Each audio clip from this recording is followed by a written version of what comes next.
Hello, what's your name? My name is Raymond Philip. Where are you from? I'm from Tanzania, Africa. Are you an international student? Yes, I'm an international student. How did you end up here? I came here in December of 2020. Can you speak a little bit louder? People can't hear you. I came here December of 2020.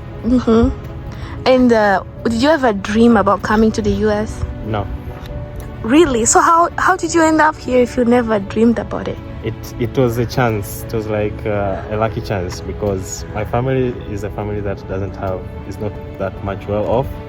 So coming to the US was always, I would say it is a dream, but it was always something that it is like you saying that I'm looking forward to do something, but you know you can't get it. So it was the same for me, where I was like, yeah, there is America exists, but I didn't think of coming here because it was something that was too expensive. It was too much to manage, and it was something that in our family we didn't see any of us coming to America. So how did you accomplish that? How did you end up here? The lucky chance happened that my aunt and my uncle agreed to take me in, and they agreed to accommodate me and give me food and shelter. So because of that, my parents were like, okay, if that's the case, then that's a lot of kind of like burden or like financial burden weighed off of their shoulders. So because of that, my parents agreed, and they say, let's try and shoot our shot to kind of take this guy to America, and let's see how that turns out. So they brought me here, and ever since then I kind of helped them by alleviating the financials. So I helped my parents by making them not pay for anything that I do in America or anything that I kind of purchase over here. So all of the tuition and everything, I'm helping my parents weigh that burden off of them by trying my best to do that by myself. Did you get any scholarship to help you pay for your tuition and school fees? Yes, I have gotten a couple of scholarships, which those scholarships include some of the scholarships that were given to me by my advisors. When I say advisors, I mean professors that I have known here at Collin College. And some of the scholarships include the scholarships that are given by Collin College itself, where you have to apply. So, like when a semester starts, you have to apply, and then you're gifted that scholarship on the next semester. Would you say that it's easier to apply for a scholarship here than from back home? It is easy to apply for. It is easy to apply for a scholarship. I wouldn't say it is that it is easy to get a scholarship.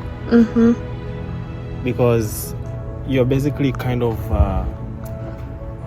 competing with a lot of students, which all of those students are competitive students, and all of those students have different way of writing things. So the writing part, that's on you to kind of take action, but the getting part is if you really did a good job on writing your scholarship and if you really put some thought into it.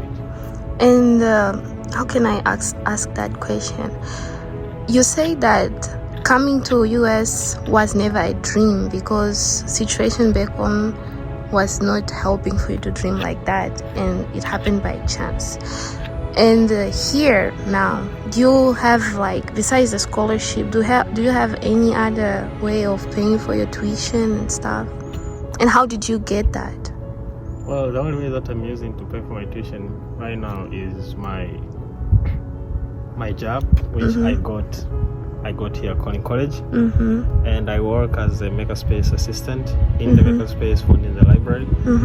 Got that job by applying to the library. Then later on, I got trained onto the makerspace, where I operate a lot of machines and deal with all of the graphic designing and Adobe Illustrator kind of workshops and everything like that.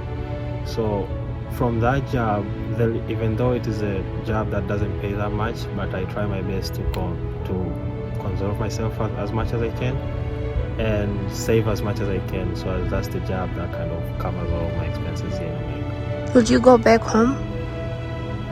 It's a tough question. How is that tough? Yes or no? Well, it depends. If you're asking, would I go back home to study to there, earn like a living? Yes. I wouldn't Why? go back home to earn a living. I'll get there. But if you're asking, would I go back home to like retire or something like that? Yes, then I would go back home to kind of like just make it my retirement place. Why? Because my country is a very beautiful country, but it is a country which lacks a lot. Over here, you have a lot of opportunities that can kind of help you develop different chances that they can help you boost yourself from the ground up. But in our country, we don't have that much privilege. In our country, you might have a degree, you might have even a master's or something, but if you don't have connections, then you're worth nothing.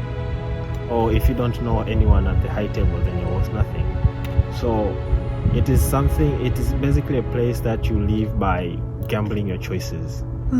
You're basically throwing a dice out, hoping that someone is going to pick up your application or your resume, and maybe something that they see might spark something that they know.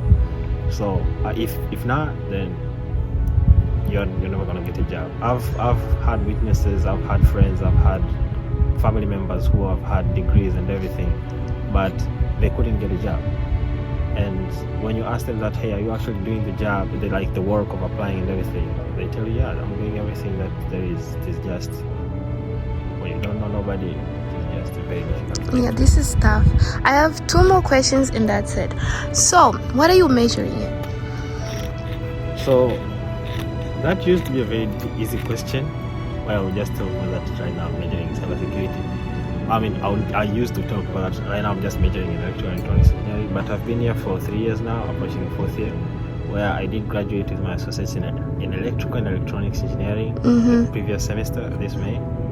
And because of finances and everything, I changed my major to continue my studies over here at Collin College, majoring in cybersecurity. So right now I'm aiming for my bachelor's in cybersecurity at Collin College. But right now I'm currently in associates of cybersecurity. So, okay, I think I have more questions than I thought. If someone wants to do what you wanted to do, like, can you tell me again, what was your first idea? Your first major? Yes. Oh, my first major? Electrical and electronics engineering. Okay, if someone wants to do electrical engineering, what would you give them as a tip or advice before they go there? A tip and advice of you doing electrical engineering is that it is never going to be easy. Okay. I prefer telling you the truth than you than me encouraging you and you kind of getting that false hope, and then you get into the major and hate everything.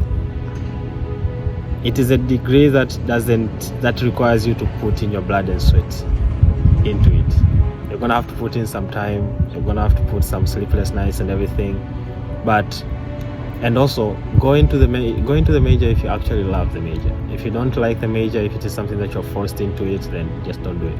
It is something that you're gonna hate doing it. You're gonna hate doing it every single day. I personally love mathematics. Not that much of a fan of physics, but I can bear with it because I'm in love with mathematics.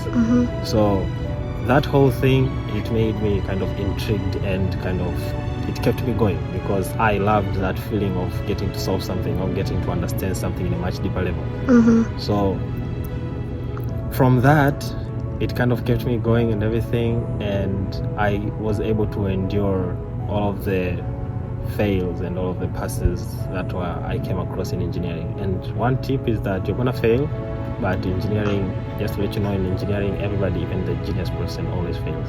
So you just have to have that mentality of like, hey, I know that I'm gonna fail and I'll get back up. Like, failing one thing doesn't mean that you're gonna fail your whole life.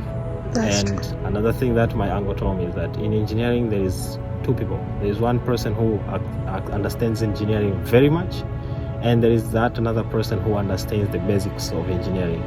But all of them might pass. But then when you pass, you might also get hired in the same company. So that's interesting. And the last question, I promise it's the last. Many people, especially international students, when they apply to the US, specifically to the universities, they got like the challenge of the bank statement. So what is something that you can tell to everyone who is stuck on the bank statement? No. So the thing that people don't understand is that they think that, oh, I have to like, I don't know, ask for a loan or something, then put that money into my bank account or your parents' bank account, and then for them to look as if they have money. My parents didn't have no money, but my dad knew someone who had money. So what he did, he said that, hey, I'm gonna put myself behind, please can you endorse my son? But when I say endorse, it doesn't mean that fund him completely. I'm just saying that can you please help, like kind of hold my hand to support my son go to the States. So he was the one who we used his bank statement, because my dad accepted that, hey, if everything comes out, you're the person who we're gonna use your bank statement, and you're the person who is basically gonna be helping my son get his degree come to America. So you can use anyone who you know. You can use their bank statement, and you can use that to prove that you have sufficient funds, as long as that person is either a family member or someone that you know. Then they're gonna put their relationship to you, and once you provide all of that, then you're good to go. Okay, thank you so much. And besides that, is there any advice or tip you want to give to everyone who wants to come to the US, do engineering specifically? I would say do it. The US is a country that people over here, they say that it sucks, but they haven't seen the place that we come from. When you compare the US to the US, of course, I can't say much, but according to what I've heard from people say that, yeah, US to the US, it sucks. But when I compare the US to my country, the US is very much ahead. And according to everything that it gives you over here, according to everything that you get over here, it is way, way, way ahead. So it is a place that you can actually kind of make a living as long as you're a hardworking person. Everything that you get over here, you have to actually work for it. If you work for it, you're always going to get what you are looking forward to. If you don't, then you're never going to get it. Because my uncle told me this actually. In America, they actually make you work for every single penny that you earn. So if you're actually willing to work, then I would say this is a very great. If you're thinking of coming to America, I would say yes. Do it. Follow the legal processes, and if you're actually clean and you're actually very ambitious to come here, if you follow the legal processes the right way, you can come here within a span of like 2 months. I did my whole process within a span of, I think, 3 months. That's amazing. Okay, this is my personal question. What are the 3 jobs that someone can actually invest on? Let's say I'm confused on which measure to choose because I don't know what I love and time is moving. And I love engineering. I like technology and stuff, but I don't really know what I want to do. So I would suggest, if you don't know what you're doing, if you don't know what you want, I would suggest going for a neutral major. By a neutral major, I don't mean like something easy or something. No, I mean a major that is applicable in almost all over the world. So I'll give an example. Let's say electrical engineering. The whole world uses watts as like units.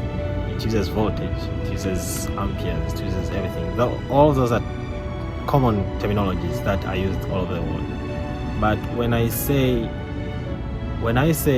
say that physical assistant, when you study physical assistant over here, it's going to be different too compared to if you decide to go back home. In our country, we have medicine that is not known over here, and over here they have medicine that it's not known in our country. That's true. So all of that is going to be, you're going to have the certificate and everything, but when you go back to your country, you're going to be required to go over that whole process of, like, I think it's called shadowing. I'm not sure, but I think that's the process where you're going to have to basically be a shadow of someone to kind of learn something, to kind of learn and adapt all the processes and everything of that country, so as you can be certified and everything. So I would say go for the neutral majors, which include mechanical. I think it is mechanical engineering, electrical engineering. Mostly that's the one, because when you go to be a doctor, it also applies the same thing. You're gonna have to learn different. A doctor is fine, but it's gonna be a little bit challenging and everything. So it is, I don't know, do your research. Do your research. It is, you have to find something that you actually love. By the time you're in college, you truly have to find something that you actually want to do. Because if you are undecided, please try to sort that thing out. All right, thank you so much. Yeah, no problem. All right.